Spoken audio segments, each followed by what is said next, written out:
What's going on, people, and welcome to the update overview for Silver Chariot. As I did with the last update for GER, I'm going to be doing another giveaway. This time around, there were no skins for Silver Chariot when it came out, so if you just want a Silver Chariot with my name attached to it, you can leave a comment down below, and I'll pick one randomly just as I always do. Usually I reach out in the comments, ask you to message me on Discord for proof that it's you, and then we'll get you hooked up. Other than that, though, Silver Chariot update. How am I feeling? And for the first time, literally ever, when it comes to TC updates, kinda underwhelmed. There's a lot of people out there that are constantly like, hey, Eclipse is a TCA dick sucker, you know, he'll promote it no matter what, yada yada yada. And here's my proof to the otherwise, because oh boy, did I have a lot of problems with Silver Chariot. And so, while I do sort of feel responsible in a lot of ways for Silver Chariot ending up the way that it did, I also don't. So I think that it's kind of important that I give you a little bit of background on where I stood with this stand before it came out. Basically, everything about Silver Chariot I think is cool, except for this move right here. Lightweight. Why? Silver Chariot's entire design philosophy was supposed to be chip damage, hit and run, long-range poking, you know, the things that Silver Chariot would realistically do. So why in the unholy world of fuck does it have a big-ass ultimate, like, large wind-up ridiculous move? Why does it have this? And I asked that time and time and time again behind the scenes as a member of the design team. And, well, as you can see, I didn't get very far, because here we are, finished product, it's still here, and it's still fucking weird. Because I felt sort of almost ignored, maybe not ignored, that's not the right word, but not really given the time of day when it came to this move, I was very hands-off with the rest of Silver Chariot, but I am happy to confirm that the design team and the testers managed to make this thing work pretty well outside of lightweight. So shoutouts to them, because I had absolutely no part in it. I really, genuinely don't see why lightweight couldn't have just been something, you know, akin to Gravity Shift for Sea Moon or the Awakening for GER, where you just hit a button and it happens and doesn't have some weird-ass attack tied to it that locks you in place for 20 minutes. And it's double problematic because the lightweight effects are really good and really fun to use. But if you're playing against stands like the World Over Heaven, oh, you better not be using lightweight, because that motherfucker's gonna time stop you, and you're gonna lose half your health. What? Why does the fast stand have a move this slow? What were they thinking? Other than that, though, Silver Chariot is alright. It's just sort of okay. While I was using it, I would consistently struggle against people that I was definitely better than, and that's usually a somewhat telling sign of a stand not being super good. I think the main thing is that you need to work way harder than everyone else to get the same amount of damage they do. Like, you'll be hitting someone 17 times in a row, and they'll hit you with 4 M1s, and they'll do the same amount of damage that you just did by using all of your moves and trying to set something up, you know, all of that stuff. I don't think it's bad, not by any means, but it just comparatively to the rest of the stands in the game, it feels bad to work so hard for so little. So we'll see what ends up happening with Silver Chariot on the back end, you know, from us, the design and testing team. Maybe we'll change it, maybe we won't. We'll see. I really need to use it more to get a good grasp of exactly what we're dealing with because, like I said, I'm basically in just about the same boat as you guys are when it comes to Silver Chariot because I barely touched it before it came out. There were some other things that came with the update that weren't just Silver Chariot, and one of the big ones was a UI update, so the player list is now a little bit different, looks a bit more in style with the rest of the game, as well as Fel, the head of staff, made a new crafting menu, and oh my god, it is so much better. I really like the new crafting menu. I think it's a lot more user-friendly and hopefully will make things more clear to people since it's literally got its own tab now instead of being a whole bunch of hoops that you need to jump through, because it used to be that you had to go to Rain, the NPC, buy a blueprint, then get the mirror shards, then get all the stuff you needed, then go to the accessories menu, which then had a sub menu, and it was just such a mess. We thought it was a good idea at the time. It was not a good idea.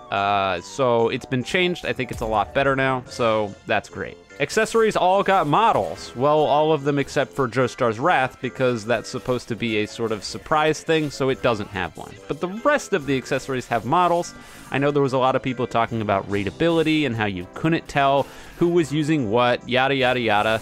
And now you can. If you memorize the accessory models, you can tell what people are using by just looking at your character. And if you don't like the accessory models on yourself, you can disable them in the menu. This is kind of buggy right now. It seems like it works on and off, but it was a good touch nonetheless. The tiny boys are gone. Yes, finally, these stupid tiny sons of bitches should not be in game anymore. Oh my god, I can't believe I saw the day. I've been fighting for this for a long, long, long time, and it's here. No more tiny boys with small hitboxes. And yes, I have confirmed that your avatar size did affect hitboxes, and that's stupid. So that should be over and done with, thank God. Heaven's Judgment got a bit of a rework. We were gonna change a whole bunch of stuff with Made in Heaven, and a lot of it just, I don't know, kind of fell to the wayside, but the Heaven's Judgment thing did not. It looks really cool now. The balancing on it is definitely going to change because it's in a bit of a weird spot and has some issues, but the move itself is definitely way more inspired than the old one, so hopefully that'll be fun to mess around with. One minor thing that should just help in general, especially early game, is something that I vouched for, and that's that the money gain for doing quests has been adjusted. Looking at the stats here, and it just didn't make any sense. Killing Dio used to give you $100 for doing the quest. Killing Jotaro gave you 500, killing Giorno was 900, and Bird Guy was 1,000. And for reference, I'm pretty sure that buying an arrow is like 1,500, so you would need to kill Dio 15 times to get one arrow, which is just ridiculous. I don't know where a lot of these numbers came from. It made even less sense because the Dio quest gave you way less money than the one where you beat up thugs. It was just weird. It's been changed across the board. I'm not gonna read out all the numbers for you, but if you're looking to get money now and you don't wanna go into the PvP game modes, it's now a lot more viable to do it through PvE means. So hopefully for those of you that are not huge PvP fiends, that'll help you out a little bit. As for balance changes, there's a fair few, some of them good, some of them bad, some of them definitely gonna need some work. Gold Experience Requiem's counter stun was reduced pretty significantly, but in contrast to that, the final two nodes for Life Beam, their costs were dropped to 3 points each, so nobody was buying those upgrades. I still don't think very many people will be buying those upgrades, and the counter stun, a lot of people were complaining about the counter. The stun reduction, all it's really going to do is remove about 20-ish damage from the counter if you're using M1s and then a Vigor Strike. So it should just be a little bit less obnoxious without directly nuking the stand. Made in Heaven, I already talked about the Heaven's Judgment stuff, but Universe resets, like local cooldown, got a bit of a rework, which hopefully should help with getting reset over and over and over again. Sea Moon we did some experimental stuff with, and it's really a only time will tell kind of thing. We reduced the base duration for gravitational shift to 5 seconds, which used to be 15, which basically means the upgrades are more impactful than they were before, and the total uptime of the move is going to be less, because that shit lasted forever, especially for how strong it was. But the real kicker here was Debris Shot, which we basically turned from a completely useless move to something that might be too strong, but again, time is gonna have to tell. The windup was reduced so it matches the animation now instead of having an awkward stop. Speaking of awkward stops, it doesn't completely stop you in place when you go to use it anymore, it just slows you down a lot. The spread on the rocks themselves was reduced by a significant margin, as well as the fact that it's got an aim assist added to it. So if you hit close enough to the person, you don't need to be pixel perfect anymore. So in other words, it acts like the rest of the projectiles in the game. The thing that worries people is of course the fact that now that this move works, you've got Sea Moon, which was already a good stand, having an extra move, basically just added, because that move might as well have not been there, as well as it being able to be used on people in center of gravity. It's basically a confirmed 30-ish damage for free, and if they block, it's even more than that. If you have a counter or some other thing to cancel it, of course, that's an option. But at the end of the day, for a lot of people, it's just going to be an extra 30 damage. Whether or not this is broken or not, we'll see. Because I don't think it's worth balancing things directly off of one confirm, especially since center of gravity is usually a fairly easy block. But we'll see. Vampire's Space Ripper Stingy Eyes ate a nerf. Thank God, because this move was so annoying. The stun's been reduced a little bit, so you won't be getting comboed nearly as hard after people hit it. The damage has also been reduced, so you're not going to be tanking 50 damage after you get hit by the move up close. And the big one is that the windup was increased slightly, so now when you hear it and you hit the block key, it's not too late. Because the amount of time you had to block this before was just ridiculously low. You basically had to anticipate it, which for a move like this, yeah, I don't know.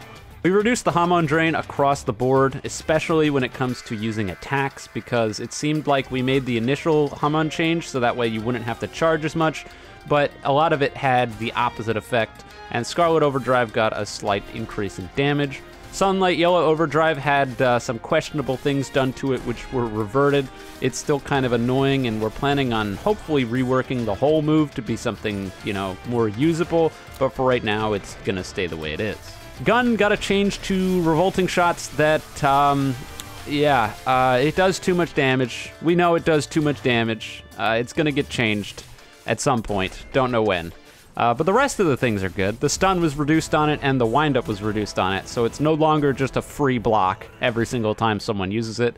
But on the flip side, like I said, it does like 30 damage. That's too much, especially for a spec projectile, so that's gonna get changed, I can almost guarantee it. After my video, and I had proof, King Crimson got some changes. The cooldown was increased for Epitaph from 12.5 seconds minimum to 15 seconds flat, as well as the cooldown indicator starting after either the time runs out or the ability is triggered. For those who didn't know before, it used to be that when you used Epitaph, the cooldown started immediately, and I think it was like 17 seconds. So if you used it immediately and someone hit you, it would go off straight away and you'd have a longer Epitaph cooldown.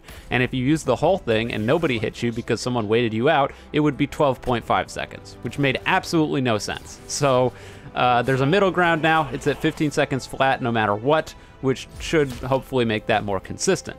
Chop and Eye Jab had their side hitboxes increased, which is something I've been asking for ages. So hopefully that'll make those two moves more consistent and we'll have less issues of just the move going through people.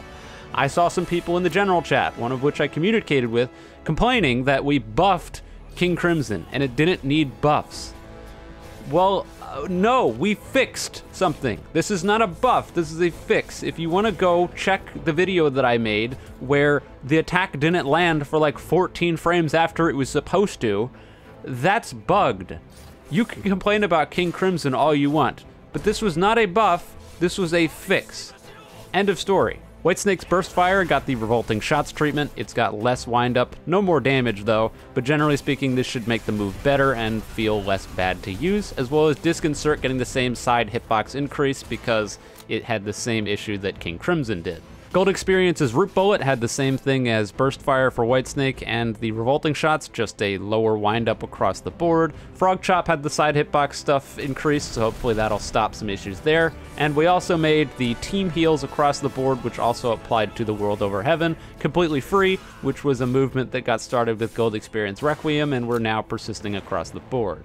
So now if you see someone that has a healing move and access to a team healing move, unless they for some reason didn't unlock it, they'll always have it, which should be a nice quality of life change because a lot of people just wouldn't buy these because they cost points. And even if it was just 1 point, it didn't make sense to make people pay for these, especially with how, you know, inconsistent these would be. So hopefully that'll make some positive change. Star Platinum of the World and Crazy Diamond had a bit of a change to the bearing shot. The windup was increased a little bit and the cooldown increased as well. This should make those moves a little bit less oppressive and less present on the battlefield. Mostly towards Star Platinum of the World. They're basically the same move, so it was applied to Crazy Diamond as well, even though Crazy Diamond definitely didn't need it as bad, but should help out a little bit. The windup on bearing shot was less than a lot of the spec block breaks, which people complained about a lot, so that's been changed.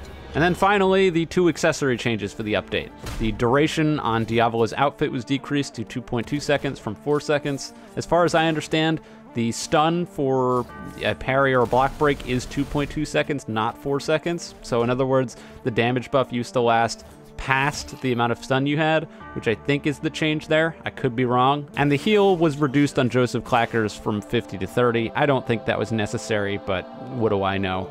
Lots of people were complaining. I don't use the accessory anyway, so not really a huge skin off my back, but I don't know if people are still gonna use it after this. We'll see. The rest of this stuff is all bug fixes though, so that's pretty much gonna wrap up today's video.